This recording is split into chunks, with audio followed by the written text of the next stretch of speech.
Hello tout le monde, j'espère que vous allez bien, je suis ravie de vous retrouver dans une nouvelle vidéo et dans un nouveau tuto accessoire. On va donc apprendre à réaliser cette jolie petite trousse. Je vais déjà donner les mesures avant qu'on me les demande dans les commentaires car je sais que c'est très important et que j'oublie à chaque fois de vous les donner. Donc je le fais dans un premier temps. Elle fait 15 de hauteur sur 15 de profondeur ainsi que sur 15 de largeur comme ceci. C'est pareil pour l'autre. Vous avez bien entendu le patron dans la description. Au niveau de la quantité de tissu, vous n'avez pas besoin de plus de 40 cm de tissu. C'est amplement suffisant. Donc vous pouvez même utiliser par exemple des chutes que vous avez en réserve chez vous. Donc ça peut vraiment être un tuto qui va vous servir tout simplement pour récupérer vos chutes de tissu.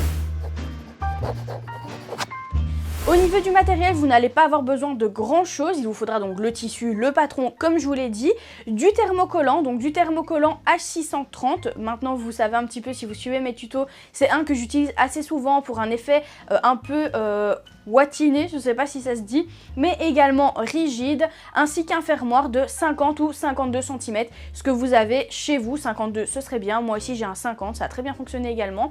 Donc 50 ou 52, si vous n'en avez pas, allez chercher directement en mercerie un fermoir et à ce moment-là, prenez un 52. Avant de commencer le tuto, n'oubliez pas de vous abonner et de liker la vidéo, c'est-à-dire de mettre un petit pouce vers le haut si ce genre de tuto vous plaît. Je n'arrive pas à parler et en plus de ça, ça aide la chaîne à évoluer tout simplement. Et donc voilà, moi ça me fait aussi très plaisir de savoir que ce genre de vidéo vous plaît. Je suis pas plus longue, je vous laisse directement avec le matériel et ensuite avec la pratique.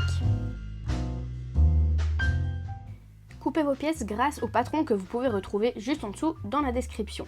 Ensuite, vous allez thermocoller vos pièces. Alors, vous n'allez pas thermocoller toutes les pièces, vous allez juste thermocoller les pièces qui seront vos pièces extérieures. Donc, c'est-à-dire le haut, le bas, le petit rectangle et ensuite l'autre grand et l'autre petit rectangle qui vous serviront de corps de trousse.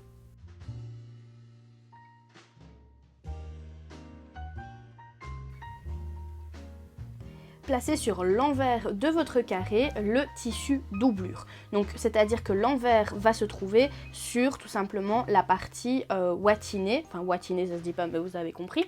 Et donc ensuite vous allez épingler et venir surpiquer à la machine à coudre à 5 mm du bord. C'est uniquement une piqûre de maintien.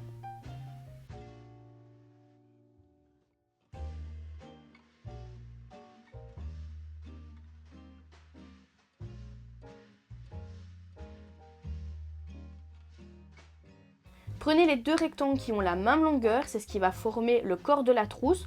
Donc ici on va commencer par prendre le fermoir, le poser endroit contre endroit sur la plus grande pièce. Vous pouvez faire la plus petite si vous voulez avant la plus grande. Honnêtement ça n'a aucune importance, ça ne changera rien à la couture. Donc là en gros je plie en deux tout simplement pour marquer le centre. Vous pouvez faire de même sur le fermoir ainsi que sur l'autre plus petite pièce. Donc quand je dis la plus petite pièce, c'est la plus petite en hauteur. Une fois que c'est fait, on va tout simplement poser le fermoir, endroit du fermoir, sur l'endroit de votre tissu. Alors faites bien attention de bien prendre la partie qui a été thermocollée, c'est-à-dire la partie extérieure de la trousse.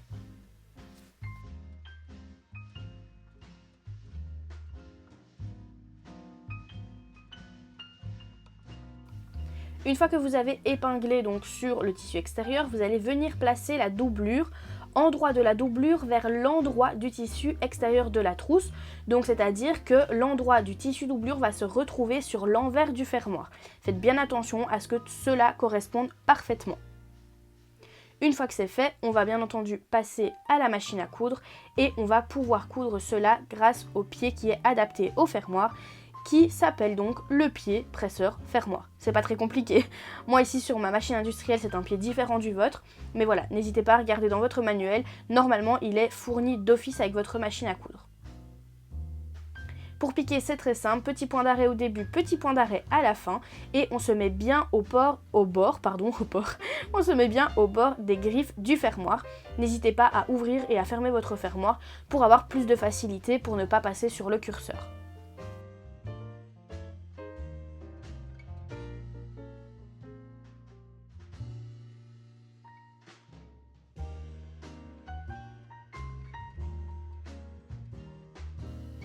Une fois que c'est fait, n'hésitez pas à repasser pour bien aplatir et ensuite directement à surpiquer pour que quand vous ouvrez votre trousse, c'est compliqué à dire, eh bien vous ne prenez pas votre fermoir dans le tissu doublure. Une fois que c'est fait, vous allez répéter exactement la même opération pour le rectangle qui formera donc le haut de la trousse. Donc pareil, endroit du tissu extérieur sur l'endroit du fermoir et endroit du tissu doublure sur l'endroit du tissu extérieur. Et donc en l'occurrence, l'endroit du tissu doublure se trouvera sur l'envers du fermoir.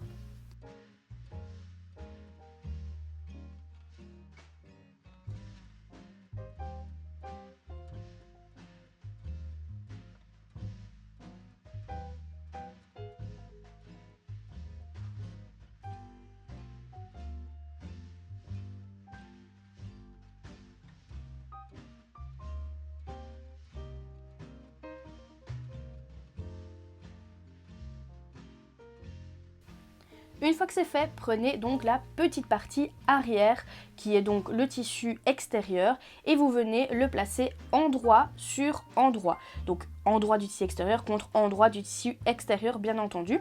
On épingle et ensuite on vient prendre la doublure et on fait pareil, on positionne bien endroit contre endroit. Faites également bien attention au sens de vos motifs si vous en avez. Ensuite vous piquez à 1 cm de valeur couture et là vous allez pouvoir repasser pour maintenir le tout. Et bien sûr par après on va surpiquer de nouveau car pour moi le repassage et la surpiqûre c'est le meilleur maintien. Avant cela je replie de 1 cm la partie doublure car ça nous servira par après pour une finition plus jolie.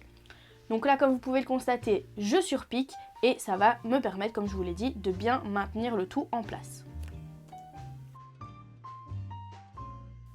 Une fois que c'est fait, à l'aide d'une aiguille et d'un fil, vous allez pouvoir refermer le début de votre fermoir, tout simplement pour le resserrer et ça va vous permettre de coudre plus facilement par après la seconde partie, je vais dire, de la partie arrière. Donc voilà, n'hésitez pas à faire pas mal de points, moi j'en ai fait quand même pas mal pour bien le maintenir en place.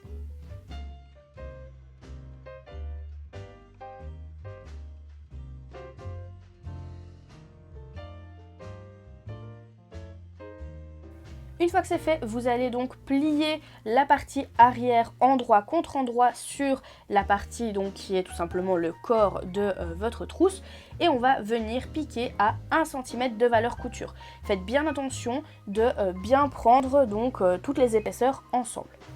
Une fois que c'est fait, on replie la valeur couture vers l'intérieur de la partie arrière et on prend donc la partie qu'on a tout simplement repassée de 1 cm de valeur couture qu'on vient superposer sur la valeur couture précédente. Quand vous épinglez, faites bien attention de ne pas prendre en même temps tout simplement le reste de la trousse car là on va venir surpiquer pour maintenir cette partie. Et comme vous pouvez le constater, ma trousse est toujours bien ouverte, je vais dire. On va pas venir la fermer en sandwich. J'espère que vous comprenez bien ce que je vous raconte. Si pas, n'hésitez pas à me dire dans les commentaires, à me poser vos questions et j'y répondrai avec grand plaisir. Ici, je vais juste réajuster un tout petit peu le bas. Si vous avez la même chose que moi, voilà, n'hésitez pas à le faire. Le tissu peut bouger un petit peu quand on coud. Il n'y a rien de très grave, donc c'est juste une petite découpe que je refais. On va maintenant passer à la anse, donc on va la prendre et on va la plier en deux et ensuite on va tout simplement remettre les bords sur la pliure du centre.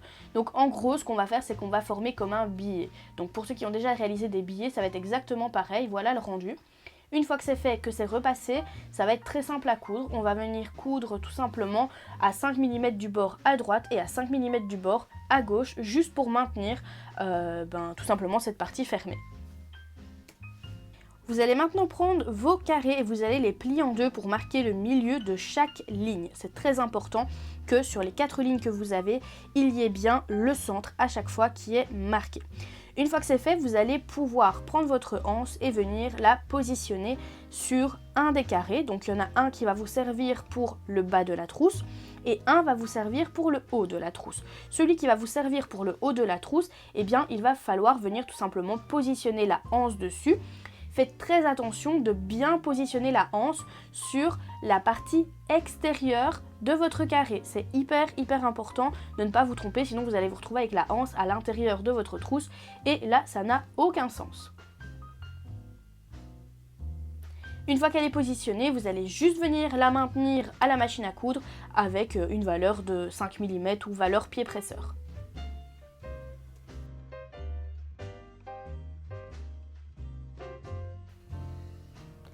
Une fois que c'est fait, vous allez prendre le corps de la trousse que vous avez formé donc juste avant et vous allez marquer le centre arrière, le centre devant et le centre des côtés. Ensuite, vous allez épingler les carrés sur chacun des côtés respectifs en gros. Donc faites bien attention également de nouveau au sens d'ouverture, donc c'est-à-dire que votre anse, donc pour la partie du dessus, doit être parallèle à la partie arrière. Très important que ce soit parallèle. Voilà, donc là je vous le montre bien. On se place bien endroit contre endroit, tissu extérieur contre tissu extérieur et chaque repère contre chaque repère. C'est extrêmement important d'être précis pour que vous ayez un rendu qui soit, je vais dire, parfait, presque parfait, ne vous inquiétez pas si c'est pas parfait. Vous pouvez vous entraîner tant que vous le souhaitez, hein. De toute façon la vidéo reste sur YouTube donc il n'y a pas de problème, mais c'est vraiment juste pour que vous ayez un résultat optimal. Voilà, c'est plutôt ça le mot que je cherchais. Donc c'est hyper important de bien épingler le tout. Donc là, j'épingle bien d'abord les repères et puis après je vais faire les angles. Alors quelque chose de très important aussi pour les angles, c'est que personnellement, moi je crante un tout petit peu au niveau des angles, pas de mon carré, je vais y arriver, mais plutôt du corps de la trousse. Ça va me permettre de vraiment bien mettre mes angles correctement, tout simplement. Il y a beaucoup de mots correctement, mais c'est super important. Faites aussi très attention de bien placer le carré avec la anse sur la partie rectangle la moins haute. Donc c'est-à-dire que la moins haute du corps de votre trousse, ça sera la partie au-dessus. Et le rectangle avec la hauteur la plus haute, ce sera la partie d'en dessous. Donc pareil, ne mettez pas votre anse sur la partie du dessous. Donc soyez bien vigilants à ça.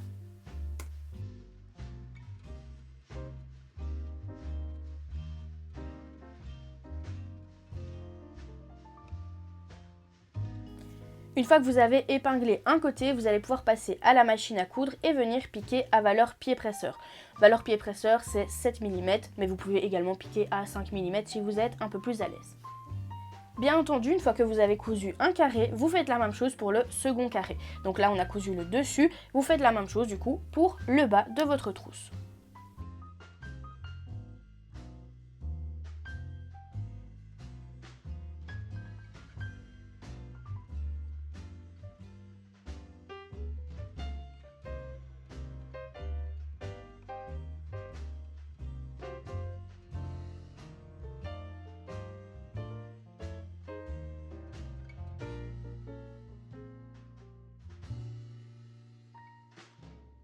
Pour avoir une jolie finition intérieure, on va prendre notre billet et on va venir le placer sur la doublure. Donc là, on va venir ouvrir le billet, l'épingler sur le côté. Donc on va vraiment faire tout le tour. Ensuite, on va piquer cette partie-là à la machine à coudre.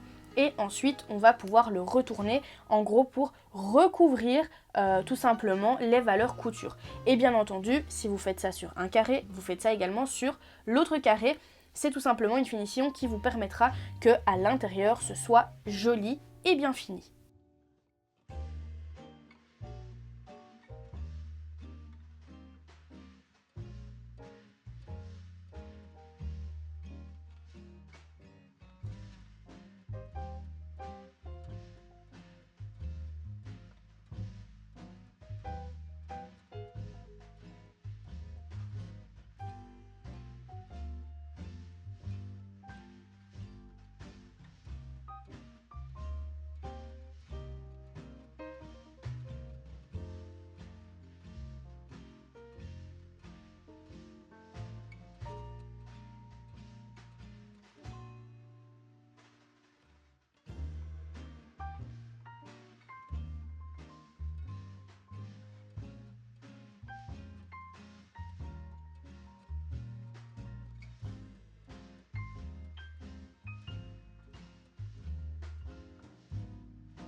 Et voilà, vous avez donc terminé votre trousse, il ne reste plus qu'à la retourner, à bien sortir les angles et les valeurs couture, vous pouvez les rouler un petit peu, et votre trousse est terminée, il ne vous reste plus qu'à en réaliser plein.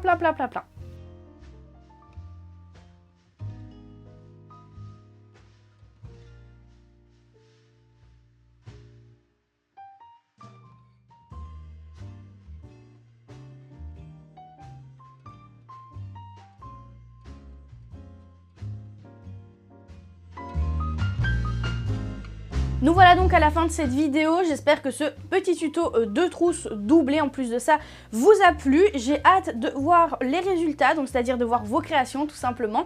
N'hésitez pas à partager vos créations sur les réseaux, Facebook, Instagram, dans la communauté Enjoy Couture qui se trouve également sur Facebook. N'hésitez pas à me taguer dessus, comme ça je peux directement voir et je peux bien entendu aimer vos photos et les repartager. Ça me fait toujours plaisir de voir les réalisations donc, des personnes, des abonnés. D'ailleurs si vous n'êtes pas abonné, faites-le, c'est gratuit en plus de ça. Des abonnés qui réalisent tout simplement les tutos que je fais en vidéo. Si vous avez des questions, comme d'habitude, n'hésitez pas à me les poser sous la vidéo dans l'espace commentaire. Moi je vous fais plein de gros bisous, prenez soin de vous et on se retrouve dans une prochaine vidéo. À bientôt!